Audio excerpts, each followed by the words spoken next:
Welcome back to Having Some Boyfriend. This is Sahida. And I'm Chancellor. Welcome back, guys. Happy Halloween. Happy Halloween. I love Halloween. Today's actually Halloween, y'all. Today that we're filming. I didn't get a dress for nothing, but guess what? I really enjoy it. We're going to watch some scary movies, but first, we're going to have to talk about a fragrance today. What we got here? We got the Sakura, Christian Dior. Stay tuned. Stay tuned, guys.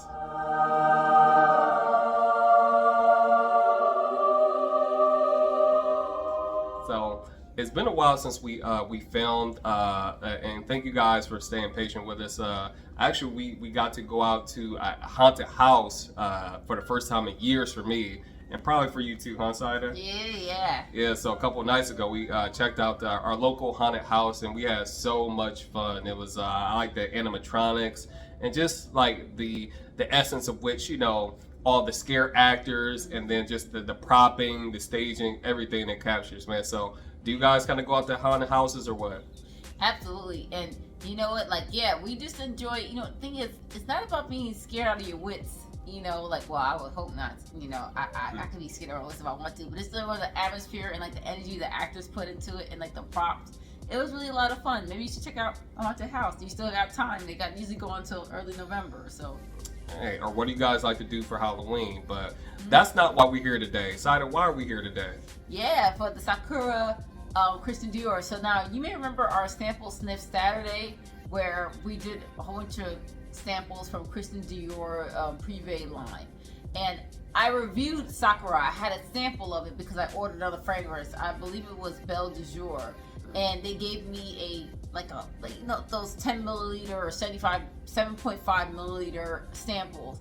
And you know, the thing is, you really have to spray on a fragrance to experience it. That comes in a splash bottle, and what I did was I splashed it on my arm. No, that's a lie. I splashed it on a piece of paper, y'all. Yeah. But when I sampled it for the samples this Saturday, every time I would smell it, I would not actually put it on myself. I would splash it on a piece of paper, and I had that sucker for a couple of weeks. It was weird, right? And it's like, why didn't I ever put it on myself? Because I thought I wasn't intrigued by the fragrance. Okay, that's not my kind of thing. I tell you, one day I got out the shower and I whipped it on, and shoot, I even asked her what she just sprayed on. Yeah, it blew. You have to fully test the fragrance properly. And what I did was I ended up grabbing a full bottle of it. Now this is a pretty large bottle for me. You can see this is the 8.4 milliliter fluid ounce bottle from Christian Dior. Now I got a pretty good deal on it. I got it on Mercari, and I bought it from someone, and it was a full bottle, and this is the one and only she had, and I really lucked out. So sometimes you can find really good deals on fragrances through like Mercari. I probably would mess with eBay too much, but the thing is, people, you don't remember this because I worked in fashion too. I worked with high-end stores. You get a lot of crap for free. Now, sometimes when you see something on sale that's a good deal, don't be so suspicious. Sometimes it's because people work with that company or that designer and they get stuff for free. And you get a really good deal because they don't care. They get it for free. They just want to get it out of their house, you know? So all the time, I worked for a prestigious or a luxurious boot company, and I would sell them suckers on websites for $150, $200. And you probably thought, why is she selling for so cheap? Because I got it for free, duh. And then they would, you know, buy it, and they would leave me reviews, and they'd be like, oh my God, I can't believe I got this. I'm like, yeah, just take it, shut up. But it's just a hint to you guys, you know, if you check out Mercari, check out sites. Sometimes something that seems like too good to be true, it's because someone may have the link, you know. I don't know for sure for the seller I bought from, but I'm assuming because I see her with the items she has, she might be related, she might be an employee for like Nordstrom's or for a fragrance house or for Coty, one of the, you never know. Do your due diligence for your own pockets. But it's authentic. It smells fantastic. Full bottle. This normally goes for like $400. Got this sucker for like $240 or something like that. Crazy. What's in the notes, sweetie? All right. So we'll go ahead and review the notes again here. All right. We have green notes at the top. We have Japanese cherry blossom, rose, jasmine, Hidione, Hedione. It's either Hidione or Hidione. I didn't want to touch that one. Hidione, we'll go with that. And then mimosa, we have violet, white musk. Those are the notes. fantastic. I really enjoyed this. Now, when I sprayed this, now like I said, initially I was just kind of splashing a piece of paper and it smelled like really faint, fleeting fragrance. When I actually put it on my skin, it smelled like really refreshing, really floral, a little bit of sweetness, and it's definitely an impression of Japanese cherry blossom. That's the impression I'm trying to give with this fragrance. But those other notes, the mimosa, the violet, it reminds me of one of my other beloved fragrances, Penhaligon's a favorite. It's just really that one of those feminine, light fragrances. And I'm just happy I got this huge bottle because I could just douse myself with it. Like, it's worth having. And to me, some people said, my reviews, oh, it's a kind of very simplistic fragrance. I actually enjoy those kind of fragrances because some of my fragrances, sometimes you just got something that's challenging, something that got all these notes, something that's too powerful, and I rarely go for fragrances that just are something you just can spray on and really enjoy. It's like light and refreshing, and I'm happy I have this huge bottle because when I say light and refreshing, I don't mean just like a random fragrance like, okay, not to be insulting, Dolce & Gabbana light blue. It's not like that to me. I actually own that one. I like it.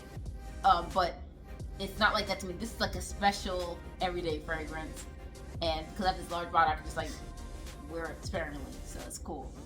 When I first smelled it on Sahida, I smelled it when she first came out of the shower. Great time to smell it, right? Very, very feminine.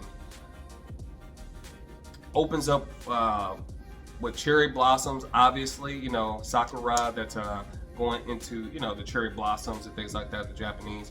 So, but heavy on the blossoms, light on the cherry. I think it's very clean, fresh, green, bright, very much feminine.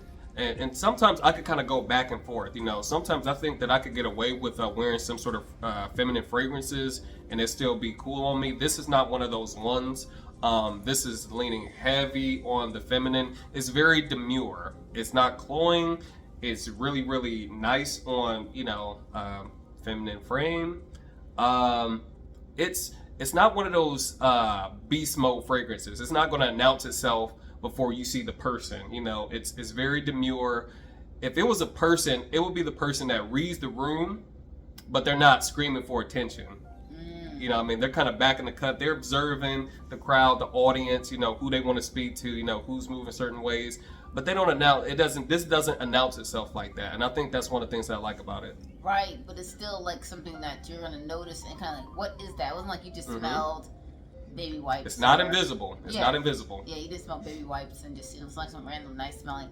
All right, so for me, this is very dreamy. So when you think of cherry blossoms, okay, you think about those soft little pink petals and flowers. You know, we know it's early spring. Now, do those really have a scent to them? Not really. If you smell them, they smell like planty. It doesn't work. Planty. They smell like, if you actually pick those suckers up, and I sniff everything. They smell like plants. They smell very green, and it's just like there's something about them.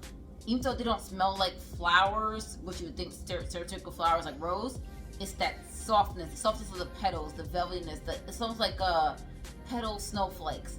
It's really more so the texture that you associate with cherry blossom, and I would say this gets the texture into a scent, if it makes sense. It smells green, and really what you may smell when you smell this, you may be smelling green notes, the mimosa, the violet mostly, the rose, because those are flowers that actually have a scent to them that we can detect. We don't really detect. This is the impression of cherry blossoms, that texture. And think about what note is used for cherry most times in a fragrance? Almond. It's really it's under there quite a bit. Like the almond isn't standing out like that. It's hitting like levels. It's like a slight sweet cherryness to it, without it smelling like cough syrup or smelling like a candy. Not artificial at all. Yeah, you smell those petals floating on the top, and there's a cherryness to it, but the cherry's almond, and it smells like, it reminds me a little bit of, it's far better. It reminds me of the House of Sillage Cherry Garden. You like that fragrance, and you thought, okay, I like the way it smells, but it's just there's something there. I didn't get that. I like the way it smelled. That this is like better. This is like the solid fragrance I like with that kind of scent. You know, doesn't smell like, it's not a dupe for it, but it definitely reminds me of like some of the first signs of spring. You know, like the flowers are blooming, they're blossoming, things like that. Yeah. The air is fresh and clean. You get that fresh green scent aroma as you you know, as the weather's starting to turn. It's really much reminiscent of that to me. And just like spring, spring is one of my least favorite seasons, and I'll tell you why. It's because it's attached to winter. You get a lot of that winter chill. This has a winter chill to it. So yeah, so it's not like summer and spring, like where you're like, okay, I can't wear that during the cold season. It's gonna smell weird on me. No, you can wear this for 4 seasons because it has like this reminds me of the cherry blossoms when you see those petals and the flowers come out because they had that warm one day in spring, and then for some reason it snows the next day. Yeah, I get that with this. Not in the sense it's like there's a coolness to it, but there's the cherry and the almond kind of thing that reminds you of something warm and cozy. It's like winter attached to spring versus it being like spring, where spring about to turn to summer. I really enjoy this. Well, guys, tell us what you're wearing like right now. It's Halloween. What are you wearing, and then what are you doing? How'd you guys celebrate Halloween? Absolutely. And happy to see everyone back here. We love your comments, and thank you so much for the new subscribers. We haven't posted in a while, but we're happy to see that people are still enjoying our videos. And you know, let us know what you think. Let us know if you're like Chancellor said, you do anything for the holidays. Do you wear particular fragrances for the fall, for the winter? Let us know. All right, guys. So until next time, we'll see you guys in the next video. Bye. Bye, guys.